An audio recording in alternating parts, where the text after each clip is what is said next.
हसीना जी, आप यहाँ? हाँ हाँ अम्मी, वो नहीं मिले हमें ईयरफोन्स।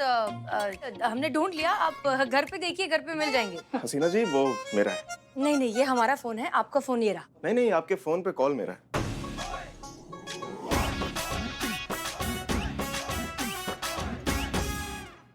वो हमारी अम्मी हमेशा अम्मी ही फोन करती है ना हमें, इसलिए हमें लगा कि अम्मी का ही फोन होगा, इसलिए बिना देखे उठा लिया। आपने किस लिए फोन किया था? जी, मुझे आपको बताना था कि कल 10 में से ना 3 जीप मुझे चाहिए रहेंगी, तो उसके अकॉर्डिंगली आप अपना शेड्यूल सेट कीजिएगा प्लीज। अच्छा, सिर्फ 12 से 3। ओके, नो प्रॉब्लम, हो जाएगा मैनेज।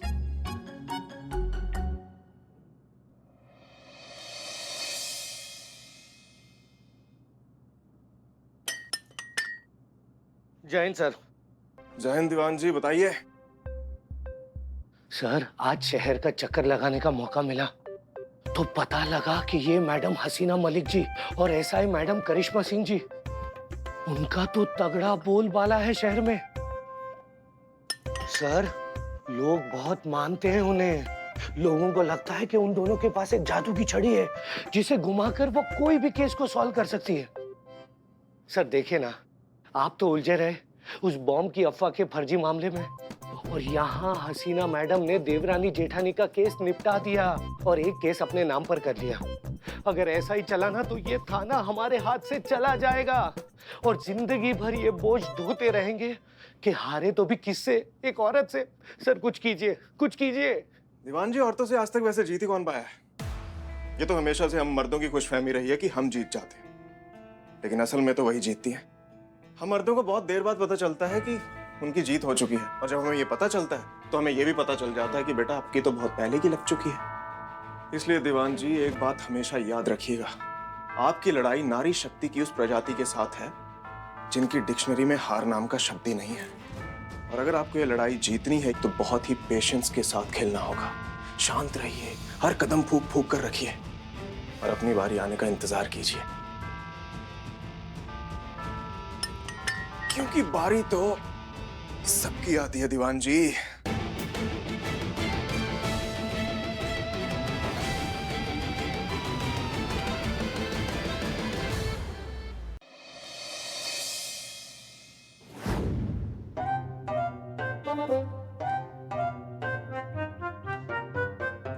सर, ऐसे क्या देख रहे हैं? दीवान जी, आपको देखकर ना एक गाना याद आ रहा है।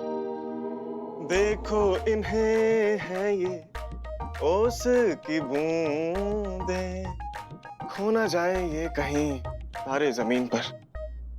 दीवान जी, मतलब जरूरत क्या थी अपने पड़ोसियों को अपनी सर, पड़ोसी नहीं, दुश्मन पड़ोसी।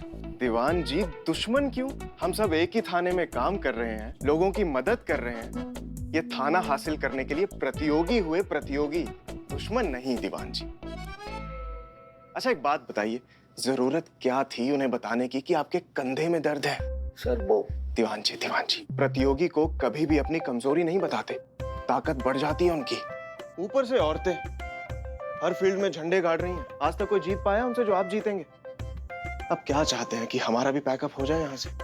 देखिए दीवान जी, हमें हर कदम ना फूक फूक कर रखना होगा, वरना थोड़ी सी चूक हुई ना तो समझो गया ये थाना हमारे हाथ से। फिर समझ गया सर, बिल्कुल समझ गया, लेकिन आप टेंशन मत लीजिए। मैंने इस थाने को अपने जबड़े में ऐसा फंसाया है कि प्रलय आए तो आए, पर ये जबड़ा नहीं खुलेगा सर। एक बात बताइए सर, आप जो इतना मुस्कुरा रहे हैं, क्या गम है जिसको छुपा रहे हैं? मतलब? सर, इतने साल से आपके साथ हूं, इतना तो आपको जानता ही हूं। जब आप स्माइल करते हैं बहुत ज्यादा या बेवजह मुस्कुराते हैं, तब आपकी लगी पड़ी होती है सर।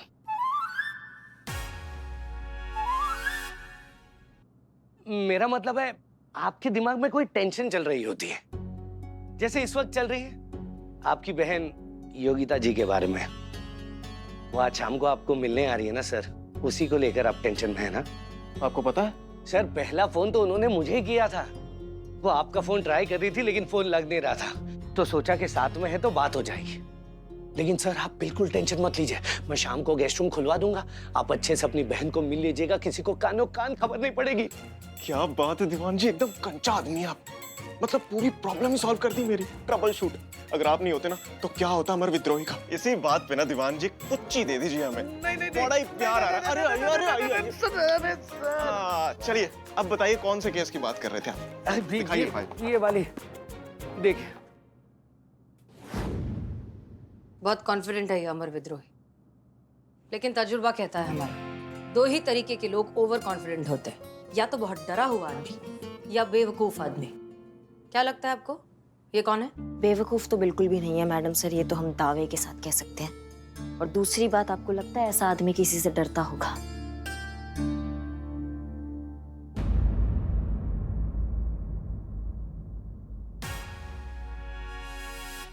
बिल्लू जी, यहाँ पे खड़े खड़े कुछ सुनाई नहीं दे रहा। कोई बहाने से अंदर जाओ और बातें सुनो ना उनकी। क्या बहाना करो? जान जान अरे गोभी का डंठल पूरा जिंदगी हम लोग के छाते पर मुंह दलने के लिए पैदा हुआ है क्या तुम? थाना कर्ज अदा करने का समय है, जाओ जाओ। क्या हर बार कर्ज? अरे उसको भेजो ना जिसके कान तेज है ऐसे मामले में। किसको? माँ को। अरे तुम्हारी माँ की हालत खराब है। जब से वो मिशन काला कबूतर के बारे में सुनी है ना, उनका खुद का पर्सनल कबूतर उड़ा हुआ है सब। पता नहीं काहे बौखल। तुम जाओ, तुम जाओ।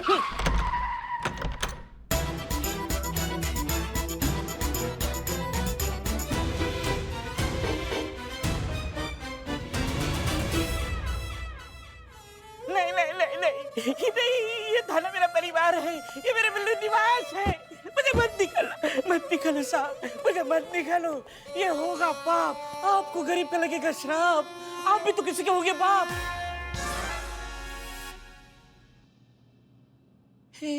राइम हो गया, पता नहीं कैसे हो गया, लेकिन कनेक्शन कुछ नहीं है, फ्लो में निकल गया।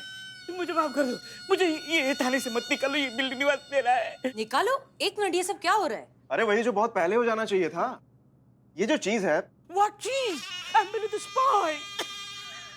ये जो बिल्लू नाम की चीज है, इस आदमी के खिलाफ ना तो कोई केस दर्ज है ना तो कोई एफआईआर है, फिर भी ये आदमी जाने कब से इस लॉकअप पे अपना कब्जा जमाए बैठा है। सर जाने दीजिए ना, बच्चा है। ये बुड्ढा मतलब हमारे बच्चे जैसा है, परिवार का सदस्य ही समझिए। ये लोग बिल्कुल ठीक कह रहे हैं। मिस्टर अमर, ये सिर्फ अमर कहिए ना।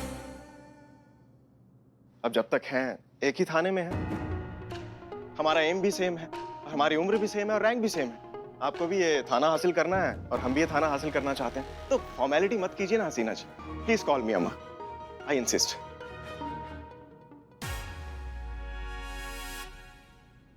वो कहते हैं ना, दुश्मनी लाख सही, खत्म न कीजिए रिश्ते, दिल मिले ना मिले हाथ मिलाते रहिए।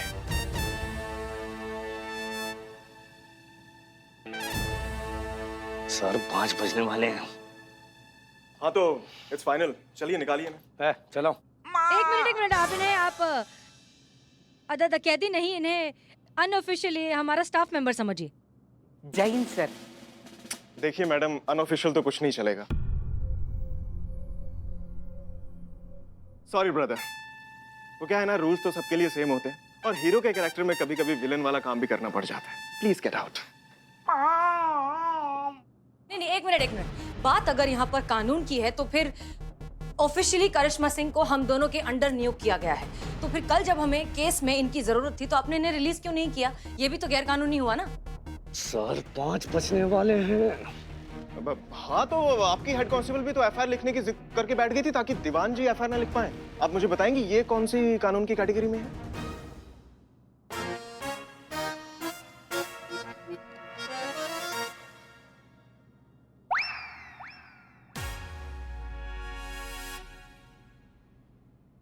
ओके, ठीक है, इस तरह से लड़ने का कोई फायदा नहीं है। हमें मिलकर किसी सोल्यूशन पर आना होगा, किसी कॉमन ग्राउंड पर हमें कॉम्प्रोमाइज करना होगा। तो कॉमन ग्राउंड ऐसे किसी इंसान का हो सकता है जो न्यूट्रल हो, और यहाँ पर न्यूट्रल है करिश्मा सिंह। तो तय रहा, थाने में आने वाली हर एक एफआईआर सिर्फ करिश्मा सिंह रजिस्टर करेंगे। ये आपको मंजूर है? सर बज गए 5। चलेगा, अभी मुझे एक जरूरी काम याद आ गया, मुझे जाना होगा। हाँ सर।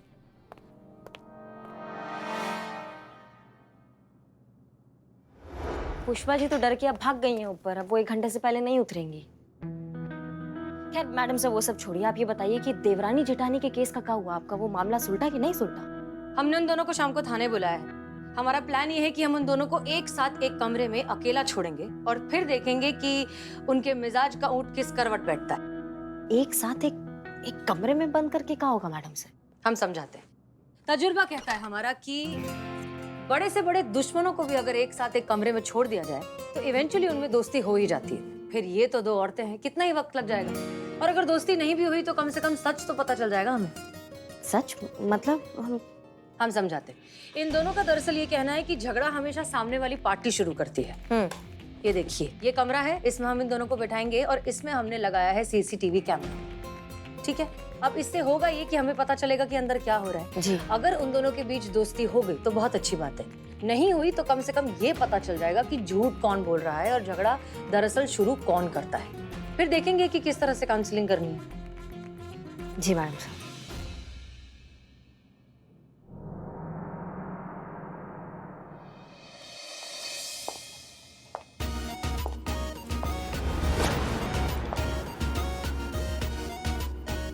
जी कहिए। एसएचओ का कैबिन कहाँ है? हमारे एसएचओ का केबिन यहाँ पर है। एनीवेज, अरे एक सेकंड, आप रुकिए, ऐसा रुकिए, बता नहीं रुकिए, सकती अरे हैं। एक मिनट रुकिए, अरे बात ये करने में नहीं, कुछ नहीं, नहीं, हमसे तो कहिए। मैडम अरे साहब, हमसे देखिए, कितना हमने रोका, रोका, हम लोग साइलेंस। साइलेंस। मुझे इस थाने के एसएचओ से मिलना है। हम ही हैं, एसएचओ हसीना मलिक। कहिए। आप यहाँ की एसएचओ हैं? हाँ, ये थाना जनपद लखनऊ ही है ना? लाल चौक नवाब फखरुद्दीन की हवेली वाला? हाँ हाँ, आपको किससे मिलना है? मुझे इससे मिलना है। छोटू, ये मैं क्या सुन रही हूँ? ये मैडम कह रही है कि ये यहाँ की एसएचओ है। अगर ये इस थाने की एसएचओ है तो फिर तुम क्या हो छोटू?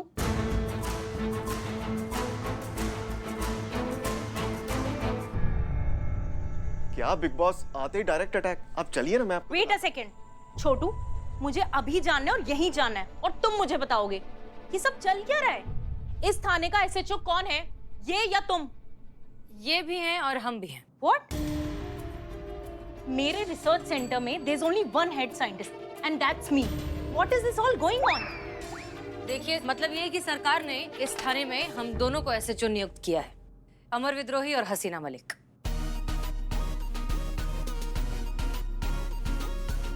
Honestly, अच्छा लगा आपसे मिलकर। बहुत कम आंखों में इतनी गहराई होती है। I like her. Thank you. I mean इनकी तरफ से थैंक यू। अब दीदी चलिए ना, मैं आपको सब समझाता हूँ। Just tell me ये अब आइए ना मेरे साथ, मैं एक चीज बताता हूँ। बहुत बस tell me one thing. आराम से। कौन भाई बहन आ गया है? मेरा मैसेज पढ़ा था? क्या टाइम मेंशन किया था मैंने? शार्प 5 o'clock मेरी फ्लाइट लैंड कर जाएगी, लेकिन नहीं, भाई साहब का एयरपोर्ट पे कुछ आता पता ही नहीं और मुझे यहाँ पर आना पड़ा खुद धक्के खाते हुए। I mean, कभी तो रिस्पॉन्सिबिलिटी उठाओ। अमर, तुम बड़े हो गए यार, कुछ तो सुधरो। दीदी क्या कर रही हैं? ये मेरा वर्क प्लेस है दीदी, थोड़ा आराम से बोलिए। नहीं, वो सब छोड़, मुझे एक बात बता, ये बाहर क्या ड्रामा चल रहा था? I mean, एक थाने के 2 एसएचओ, मतलब यहाँ भी लड़कियां तुमसे आगे हैं, तुम पर भारी हैं। और तेरी ये जो एसएचओ है ना, क्या नाम बताया तुमने उसका? हसीना मलिक। राइट, हसीन तो वो है ही और गॉर्जियस पर्सनैलिटी की मालिक भी। मैं सीमा को अभी बताती हूँ। अरे किटी दी, सीमा को क्यों बता रही हो? उसे बताने से क्या होगा? हाँ पापा। पहुंच गई बेटा? हाँ पहुंच गई, मैं यहीं पर हूँ। छोटू खड़ा है मेरे सामने। एयरपोर्ट आया लेने? आपको क्या लगता है पापा, आया होगा? ये आज भी बिल्कुल वैसे का वैसा ही है, इररिस्पॉन्सिबल। मैं खुद आई यहाँ पर। मतलब कल भी स्टूपिड था और आज भी स्टूपिड ही है। हाँ पापा, बल्कि स्टूपिड ही नहीं, एक नंबर का डफर भी है। इसे कोई अक्कल वक्कल नहीं है, आज भी वैसे का वैसा ही है। और क्या बोलते थे आप इसे? क्या वर्ड यूज करते थे आप? बैल बुद्धि। हाँ, बैल बुद्धि। आज भी ये बैल बुद्धि ही है, कोई चेंज नहीं आया इसके अंदर। हाँ ठीक है, बाय। बैग खोल, खोल बैग।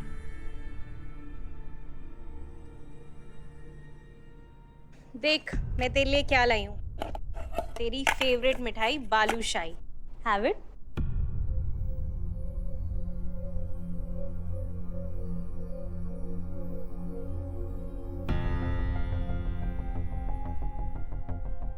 क्या हुआ?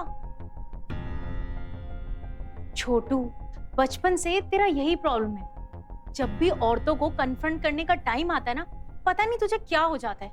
इसीलिए आज तक तू मुझसे और सीमा से कभी आगे नहीं निकल पाया। लेकिन मेरे भाई, यहाँ तो कुछ करके दिखा। तेरी ये जो SHO है ना, हसीना मलिक, बहुत कॉन्फिडेंट लगती है मुझे। उसकी आंखों में ठहराव से पता चलता है कि किसी भी मुश्किल की घड़ी में ना इजीली गिव अप करने वाली लड़कियों में से नहीं है वो। और मैं कुछ नहीं जानती, मैं सिर्फ ये जानती हूँ कि तू ही इस थाने का अकेला SHO बने, इन औरतों पर तू भारी पड़े।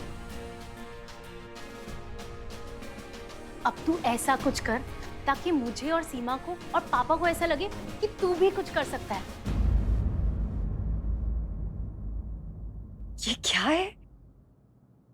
ये देखकर कौन कहेगा कि जो इंसान इतना कॉन्फिडेंट है वो अपने घर वालों के सामने ऐसा इतना अंडर कॉन्फिडेंट हो सकता है? मतलब सारी हवाबाजी, सारी एकड़ी सब निकल गई। माफ कीजिएगा मैडम सर, कहते हुए बुरा लग रहा है, पर जिस इंसान से हम इतना इम्प्रेस हो गए थे वो अपनी बहन और पिताजी के सामने कितना बड़ा डरपोक है।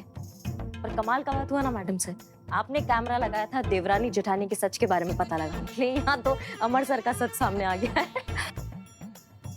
मैडम सर, हम क्या कहते हैं ना, हम ये वायरल कर देते हैं और सबको बता देते हैं कि यहाँ लखनऊ में जो नए SHO आए हैं, अमर विद्रोही जी, महाबली सर, वो अपने घर में कितने बड़े चूरन कहलाते हैं, सबको पता होना चाहिए मैडम सर। नहीं, करिश्मा सिंह, आप ऐसा कुछ नहीं करेंगी प्लीज।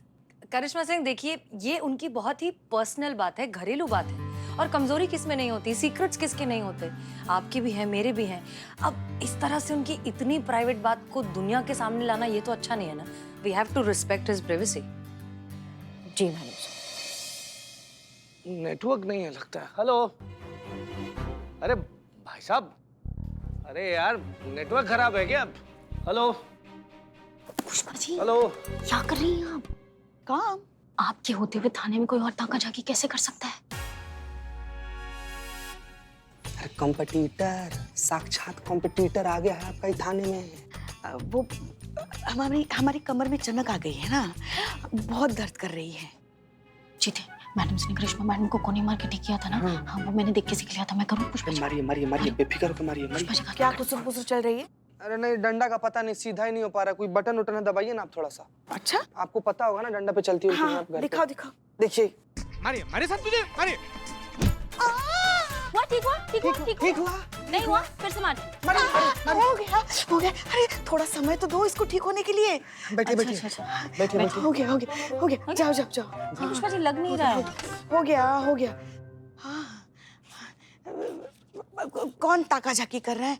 यही दीवान शाह पुष्पा पार्ट 2 बने हुए हैं। देखिए कैसे नेटवर्क ढूंढने के बहाने से करिश्मा मैडम और हसीना मैडम का बात सुन रहे हैं वहां पर जाकर। हाँ, हेलो। हाँ, वो थोड़ा नेटवर्क का प्रॉब्लम है।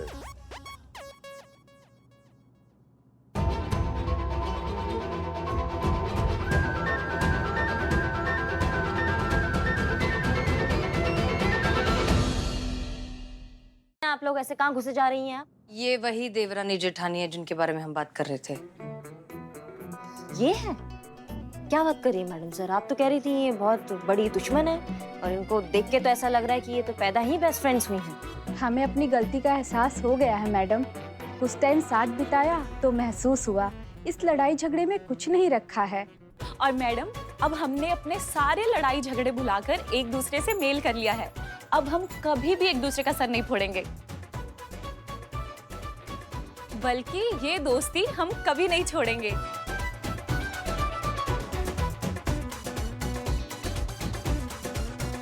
Good luck. Thank you madam. Thank you madam, चलते हैं हम।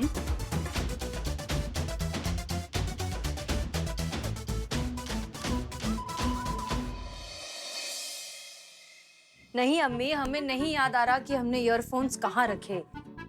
आप एक बार घर पे चेक कीजिए ना, हम यहाँ चेक कर रहे हैं, हो सकता है जिम करके हमने यहीं रख दिए हो। हाँ नहीं, लेकिन फिलहाल तो नहीं मिल रहे। एक बार आप घर पे चेक कीजिए, हमारे रूम में चेक कीजिए, हो सकता है कहीं मिल जाए। हाँ ठीक है, चेक करके फोन करिए हमें।